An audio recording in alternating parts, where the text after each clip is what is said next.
Mangal, I am really sorry, I am really very sorry Mangal. I know तुमने जब सुना होगा तो बहुत अपसेट हुई होगी, लेकिन प्लीज आदित्य से कुछ मत कहना। वो क्या है ना कि मैंने ही आदित्य से कहा था कि वो मेरे बर्थडे के लिए रुक जाए। वो मेरे कहने पे ही नहीं गया, दिल्ली में रुक गया, मुंबई गया ही नहीं।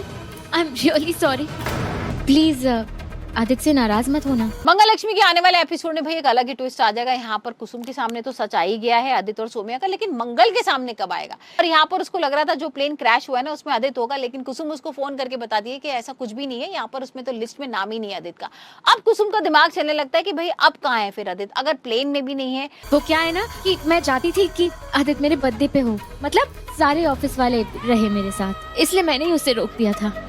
आपकी बड़ी मेहरबानी सौम्या जी, आज आपकी वजह से आदित्य जी की जान बच गई। अगर आपने आदित्य जी को रोका नहीं होता तो आदित्य जी उस जहाज में चले जाते जो दुर्घटना का शिकार हो गया। मैं आपसे नाराज कैसे हो सकती हूँ?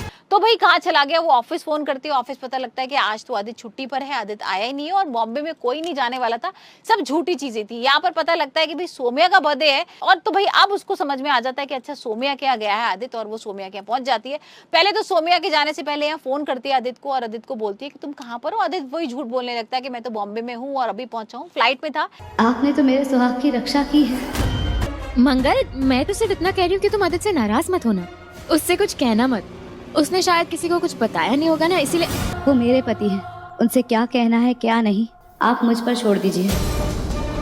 इसलिए आपका फोन नहीं उठा पाया। और भाई जैसी वो ये सारी चीजें बोलता है, फोन रखता है, तो यहाँ पीछे मुड़ के देखता है तो कुसुम होती है, और कुसुम को देखते ही उसकी हवाइयां उड़ जाती हैं। उसको समझ में नहीं आता कि ये क्या हो गया, क्योंकि उसको विश्वास ही नहीं रहता कि उसकी माँ भी आ सकती है यहाँ पर उसको पकड़ लेगी रंगे हाथों सोम्या के साथ। और वही हम देख रहे हैं उसके थप्पड़ पे थप्पड़ मारे जा रही है, बहुत गुस्सा कर रही है, उसको इतनी ज्यादा गालियां दे रही है। और भाई यहाँ पर सिर्फ उसको चिंता हो रही है मंगल की, क्योंकि मंगल तो दूसरी तरफ इंतजार कर रही है आदित्य का। और यहाँ पर आदित्य ने कुछ चॉकलेट्स वगैरह भी भिजवाई है घर पर। यहाँ ऐसा लग रहा है कि आदित्य तो जिंदा है। और यहाँ पर कुसुम जो है वो मंगल को कुछ नहीं बता रही है कि भाई किस तरीके से यहाँ पर आदित्य और सोम्या को उसने पकड़ लिया है।